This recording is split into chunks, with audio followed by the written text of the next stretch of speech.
I've got a question for you. Can you make a muscle? It's a pretty simple thing. Most people can do it. Throughout my life, I've met people that can't perform the simple act of flexing their bicep. Not being able to flex your arm is kind of a weird thing. It means that you have low body awareness and that you have a weak neurological connection with that muscle. For every task you perform, be it typing on a keyboard or playing the piano, throwing a football, or driving your car, your body has to undergo a process called myelination. Myelination is when your body increases the insulation around a nerve to create a more efficient electrical pathway, just like the insulation you see in an electrical cable. Not being able to flex a muscle means that you haven't communicated with that body part long enough to establish an efficient neurological pathway. The exact opposite of someone who can't flex their arms would be somebody like Terry Crews. What may look like a funny circus act is actually a sign of very strong body awareness. Terry Crews has developed a connection with his body that most people will never be able to achieve. Not being able to control your body is kind of an odd thing. There's only one way you can experience reality, and that's with your body. Not to mention that body awareness is a major part of self-awareness. Having low body awareness can get you into trouble. There's obvious examples like this. Can you go ahead and just read that for me? Oh, I could have caught that drop TD or made that field goal. And you tweeted that, right? I did, that's me. You still think you could make it? Yeah, absolutely. All right, cool, let's do it.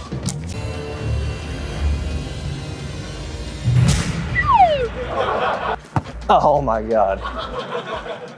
But then there are more subtle ways. I know a man who was experiencing some pain and went to the doctor to discover that he had a 10-pound tumor in his body.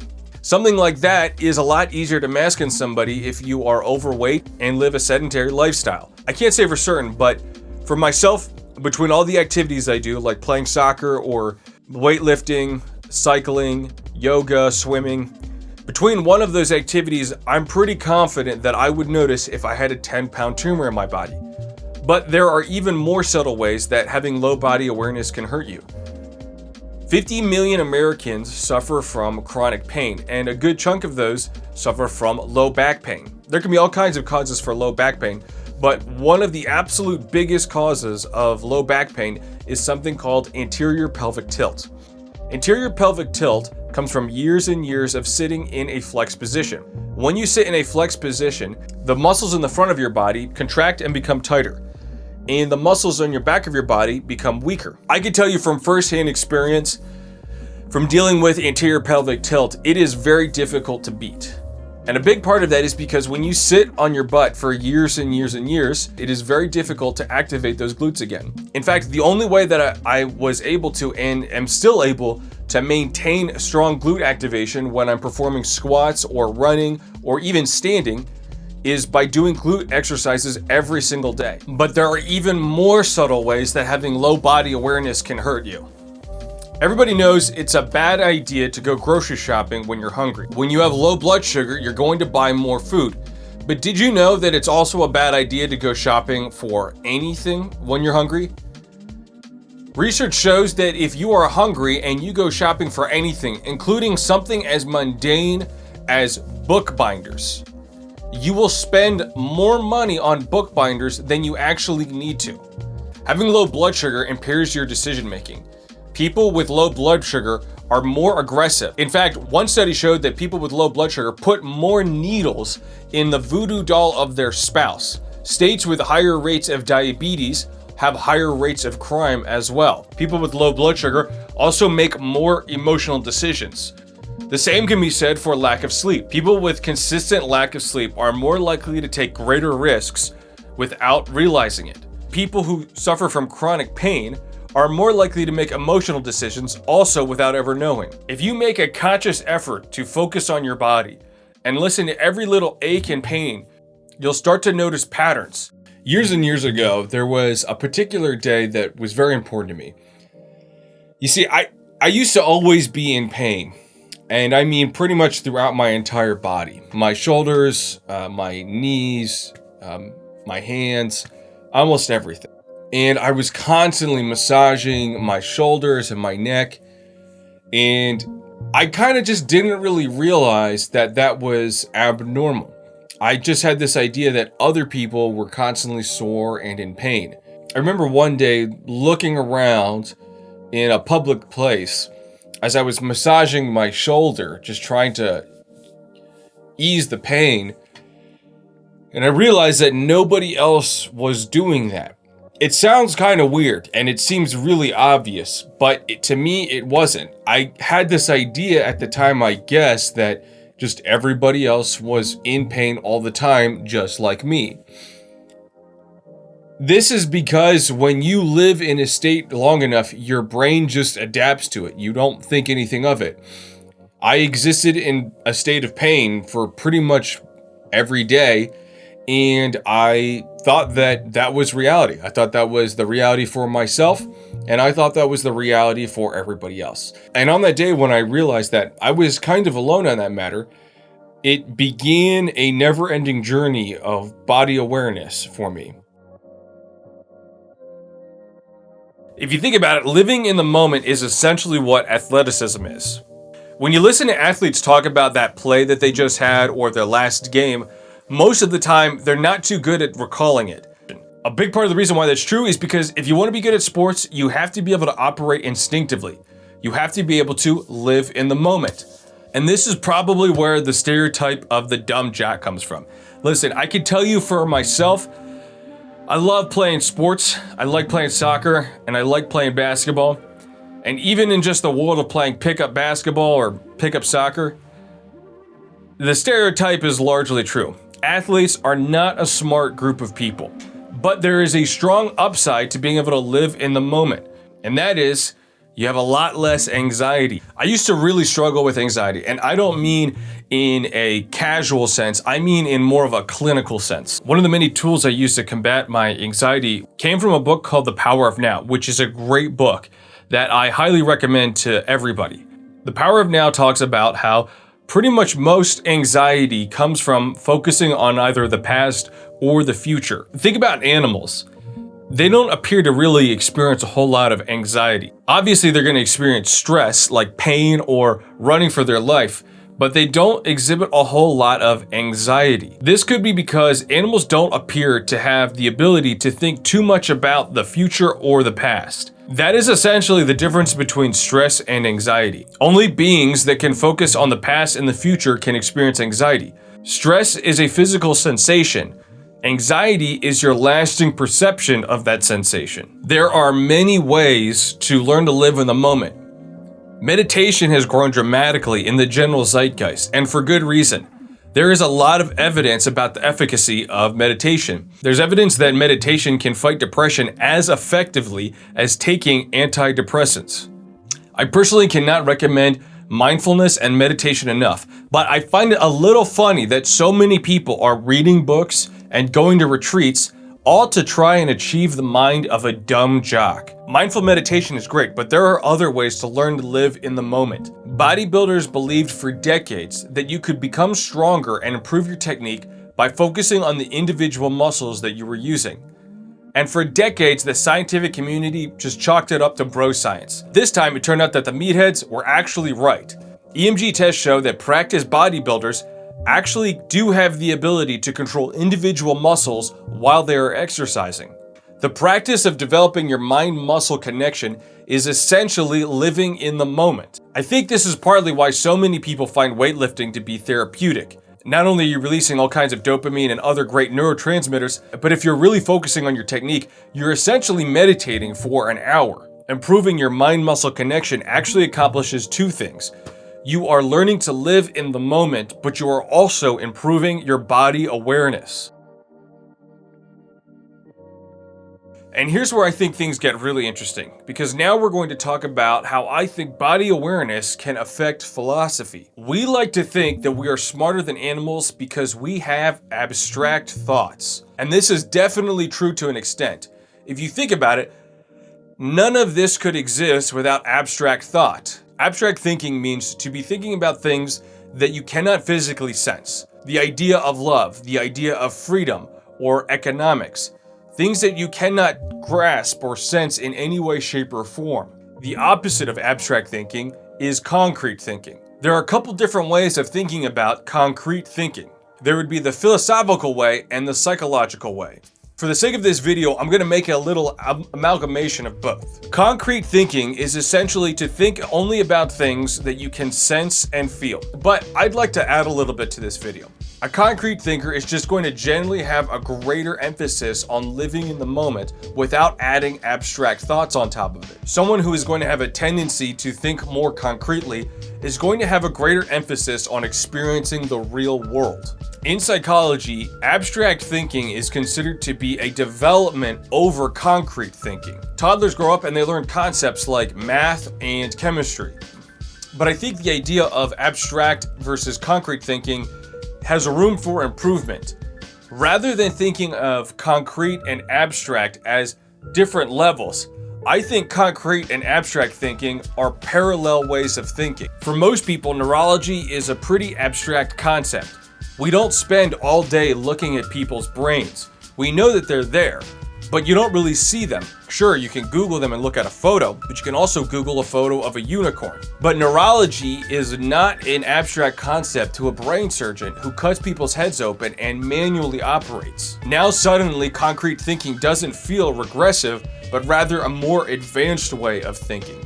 This is because when somebody tests and practices with an abstract concept, it now becomes concrete. Think about the trope of the absent-minded professor. There appears to be this trend of people who put a greater emphasis on abstract thinking who also tend to be more absent-minded. I don't think it's any coincidence that Stephen Hawking, who could not control his body, spent almost his entire life thinking about concepts that were so abstract that they will almost never be made concrete. This isn't to say that the work of Stephen Hawking is insignificant, but rather that people who dwell more on abstract thinking are going to have a greater tendency to become more absent-minded about the world that they actually live in. In the case of Stephen Hawking, he didn't really have much choice. He couldn't really increase much of his body awareness because, of course, he didn't really have any control. But most people can, and I believe it's to their detriment not to. But what does this have to do with philosophy? I'm not going to sit here and get into the idea of what is truth and what is not truth and who is to decide what is truth. But what I can say is this. There definitely seems to be a clear pattern in which people who put a greater emphasis on thinking concretely and thinking more about the real world have a tendency to make things actually happen. The people that take ideas and test them in the real world, those are the people that make everything that you use. Every camera, every light, every video, all comes from somebody who started off with an idea or heard an idea and then tried to see if it would actually work in the real world. And just like anything else, what you find out when you go to make things work in the real world is that oftentimes it's a lot easier said than done. It's easy to tell somebody how to play soccer or how to play basketball, but once you go to actually do it, it's a lot more difficult. Social interactions are just like this too. A lot of times people have an idea of what other people are thinking of them, and they might even know how to react. But the actual performance of how to behave in a social environment can be tricky if you don't have practice with it. Just like the people who don't understand how their body works, people who put too much emphasis into abstract thinking are going to have a much more difficult time bringing those ideas into reality. Ultimately, what I'm trying to get at is that abstract thinking is not superior to concrete thinking. Rather, that they are two parallel forms of thinking that each need to be balanced. Let's talk about imbalances. You would be surprised at how many aches and pains in your body really just chalk up to having a muscle imbalance somewhere. For myself, for years, I was developing greater and greater pain in my fingers. Eventually, I consulted with a doctor who told me that I was suffering from arthritis. He told me that there was almost nothing that I could do and that I'd probably end up having to just take medicine or taking anti-inflammatory pills. Fast forward months into the future, I was struggling with my grip strength when I was doing deadlifts, and I wanted to learn how to improve my grip strength. I was doing all kinds of grip exercises, and for whatever reason, I just wasn't getting any stronger. So I watched a video with strongman Brian Shaw, who explained that the number one reason why people's grip strength don't improve because they only work out the flexion muscles in their hands and never work out the extension muscles, causing an imbalance which just holds them back. So I went out and I bought these. I bought these extension workout bands. Simultaneously, two things happened. My grip strength got better, but also magically out of nowhere, my arthritis disappeared. and I have not been suffering from chronic pain in my fingers ever since. The body does not like imbalance. Just like your body can be held back by a muscle imbalance, so can your mind. Think about concrete and abstract thinking as opposing muscles. The negatives of thinking too concretely and only dwelling on things that you can sense is you're probably going to lack creativity. You're probably not going to be great at problem solving. The benefits of concrete thinking are going to be more mindfulness and less anxiety. The benefits of abstract thinking are pretty obvious. Essentially, nothing would exist without abstract thinking. Our species would not exist without abstract thinking. But the negative side effects could be greater anxiety and less mindfulness. Think about it this way. Our species puts such an emphasis on abstract thinking. We pride ourselves on our abstract thinking. We think that we are superior to other animals because of our abstract thinking. But in reality, the only way anything is achieved is by a greater development in both concrete and abstract thinking. Nobody wants an absent-minded neurosurgeon. In order to become something like a neurosurgeon, you're going to have to get good at both. You're going to have to be good at problem solving and think abstractly, but you're also going to have to be present and mindful. Think about VFX artists. You would think something like being a VFX artist would be almost entirely abstract, but it's really not. The abstract component of VFX artists is pretty obvious. You're going to have to be able to be thinking about creative ideas like Pandora or Navi, but if you really need to sell your VFX, it has to be grounded in reality. A good VFX artist is obsessed with how light works in the real world, and a good animator is obsessed with realistic motion. I find it so frustrating that so many academics and intellectuals seem to have this idea that their brain is somehow completely disconnected from their body, that they can have greater and greater ideas by focusing only on abstract thinking rather than focusing on their body. But we know that that is not true. Everyone that goes from living an unhealthy lifestyle to living a healthy style almost universally says that they feel better and that they can think clearer. There's always been an emphasis on abstract thinking. Again, this is the thing that we think makes us better than other animals. But I think the emphasis on abstract thinking is only growing. Let's take two different ideas. One, we live in a manufactured simulation. And two, the world is actually flat. When you hear these two ideas, you might think one of them sounds stupid and the other one sounds actually kind of smart. After all, Elon Musk, who is widely considered to be one of the greatest minds of a generation, openly talks about how he thinks that we're living in a manufactured simulation. That 40 years ago, we had Pong, like two rectangles and a dot. 40 years later, we have photorealistic 3D simulations with millions of people playing simultaneously, and it's getting better every year. If you assume any rate of improvement at all, then the games will become indistinguishable from reality.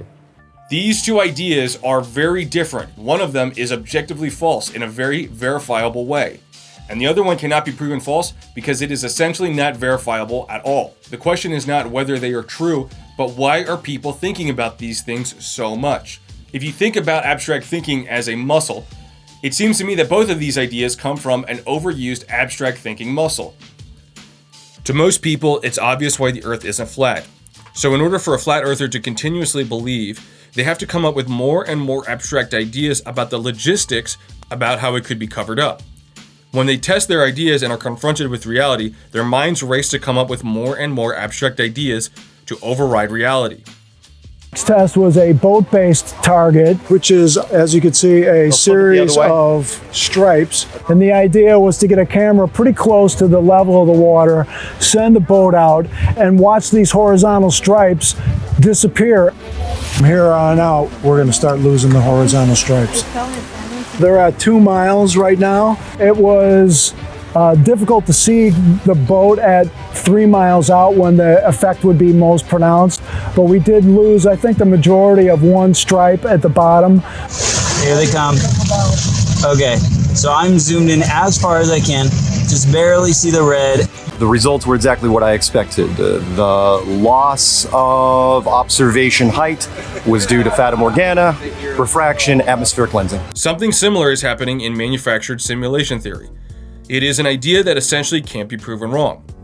Therefore, the logistics behind it become more and more abstract and less tethered from reality. In fact, the whole purpose of the idea is that the reality that we exist in is not reality at all. Point, which is, it's so, in principle, easy once you have that technology to create a simulated universe, that there'd be many more simulated universes than real universes. Real universes are hard to create. Maybe there's one, maybe there's a few, but it's hard to imagine that you could create them in as great abundance as you could create universes in a computer. You come home at night, you flick it on, you create a universe, you sort of kick back and you watch what happens. My question to you, what do you think about that? I can't see how you could refute it. I mean, I can't see how you would actually be sure that we're not. Elon Musk says that we're living in a simulation. Yes. I wish I had a good argument against that hypothesis, and I do not. Again, I'm not here to say that a manufactured simulation theory is wrong, but rather that it is the dwelling of abstract thinking that is not beneficial. And I'm also not saying that Elon Musk is too abstract. In order to be able to accomplish the things that Elon Musk has accomplished, like for example, making reusable rockets, you have to have both abilities. You have to be very strong in your concrete thinking and mindful of reality. You have to also be very abstract, creative, and good at problem solving. Someone like Elon Musk is probably very strong in both departments. So to summarize my thoughts, I believe that low body awareness typically comes from a lack of appreciation of its importance. This lack of appreciation can turn into an imbalance between abstract and concrete thinking. The imbalance can create more anxiety and less mindfulness. But moreover, I think this imbalance can hinder your ability to think about ideas that are actually useful and practical in your life.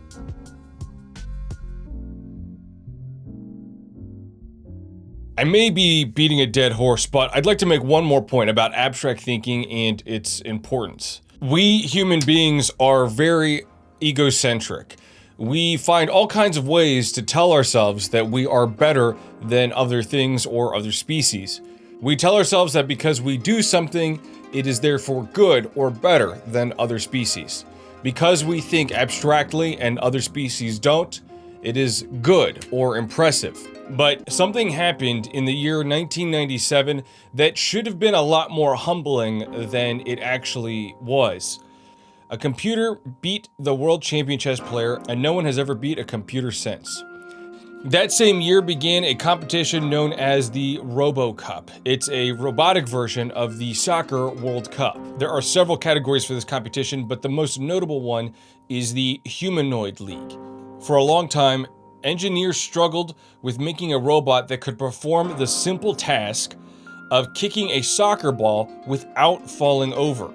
Even to this day, as you can see here, robots struggle with kicking and playing soccer without constantly falling over. It is going to be a long time before robots can beat humans in soccer.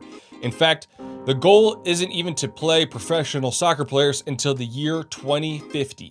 It's a bit counterintuitive for most people.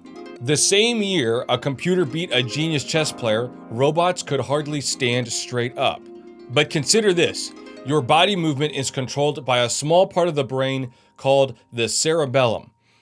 It only makes up about 10% of the total size of your brain, but it has more neurons in it than the rest of your brain combined. In other words, every idea you've ever had, every thought, every emotion you've ever felt, every language you've ever learned, probably makes up less hard data than what it takes to go for a run. From a purely computational aspect, the dumb jock is actually computing more raw data than a grandmaster chess player. When we talk about chess or any other abstract form of reasoning, we are talking about our own inventions. When we build a computer to beat us at chess, we are making an invention to beat us at our own invention. Essentially, we use computers to build upon already abstract ideas. And as I stated earlier, ideas are not necessarily tethered to reality at all. This may be part of the reason why it is so much easier for computers to play chess than soccer. Chess has far less interaction with the real world than the physicality of a soccer game. Let me put it this way. It took a few decades to make a computer that could beat us at chess. But it took a computer the size of the universe billions of years of trial and error to make a machine that could do this.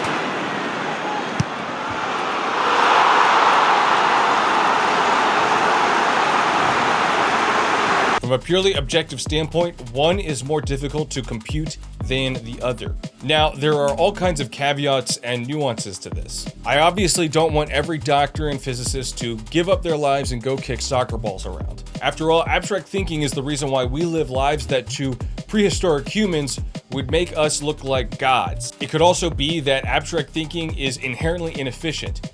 Anything new is going to be more inefficient until it is rehearsed. This could explain why the frontal lobes are so much bigger than the cerebellum. It also could explain why professional chess players burn on average 6,000 calories a day during chess tournaments, which is easily comparable to professional athletes, and this is while chess players are sitting down. The reason I bring this up is because I get so frustrated by academics and intellectuals who have this idea that their mind is somehow separated from their body, or that their mind is more important than their body, or they may even go as far as to look down at people like, dumb jocks. But if we pull ourselves out of our human egocentric minds, it seems to me that athletes are actually computing as much data, if not more, than any academic or intellectual in the world.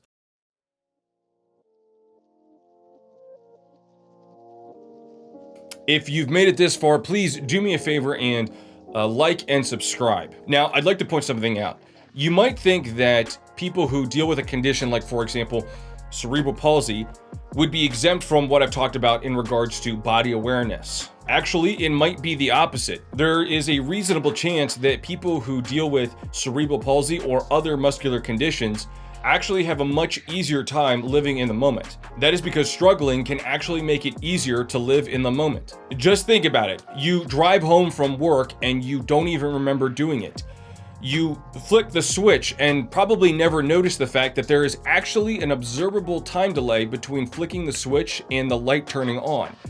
It is probably by now more difficult for you to consciously tie your shoes than it is to just do it on autopilot. When you perform the same task over and over again, your brain starts to edit out the more mundane portions. This could be in part why, as you get older, time seems to go faster and faster. The more accustomed you are to your daily habits, the faster time flies. It's only when things feel new and difficult that time really starts to slow down. It's only when you are forced to focus that you really start to live in the moment. Let me ask you this: what does a minute feel like?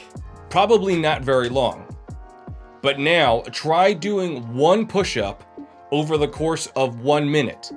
Probably feels pretty different. One of the ways that I have improved my body awareness is through what is called eccentric movement.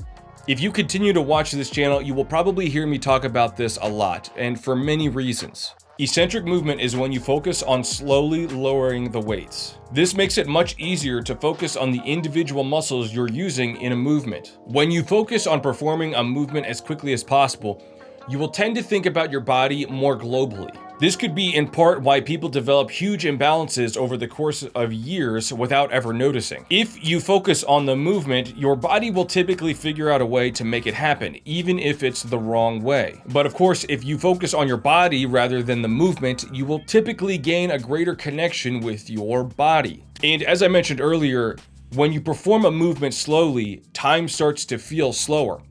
Even if you use significantly lighter weights, on a long enough timeline, you will eventually start to feel like you're being crushed by those weights. Just like the piano teacher who told you to practice more slowly, performing an exercise slower will help you improve your technique. Remember that process I talked about at the very beginning of this episode called myelination? Well, research shows that when you practice anything more slowly, it increases the insulation around the nerves being used. If you've decided that you would like to improve your body awareness, try incorporating slow eccentric movements into your workouts. But ultimately, I would like you to walk away with 2 points from this video. Number 1, your body is a literal extension of your brain. If you rolled your eyes or thought that this was so obvious, you probably don't get the point. It's a simple thread that pulls on a very large and complex sweater. You exist in a perpetual state of feedback. You tell your brain that a particular muscle or movement is not important, so it reacts by atrophying the nerves that communicate with those muscles. And so begins the vicious cycle of muscles you didn't know you needed hurting your body, which of course affects your mind, which later will hurt your body more. The second point I'd like you to take away is that there is no finish line. Just because Terry Crews can make his pecs dance to a rhythm doesn't mean he's done. Body awareness is a never-ending journey, and there are many ways to improve your body awareness that I have not even talked about in this video. Forget about the finish line and learn to love the journey. If you like this video and you want to support me, and you like this shirt, or if you like this mask, or any of the other gear that I'm selling, please check out my website and order something. Thank you for watching.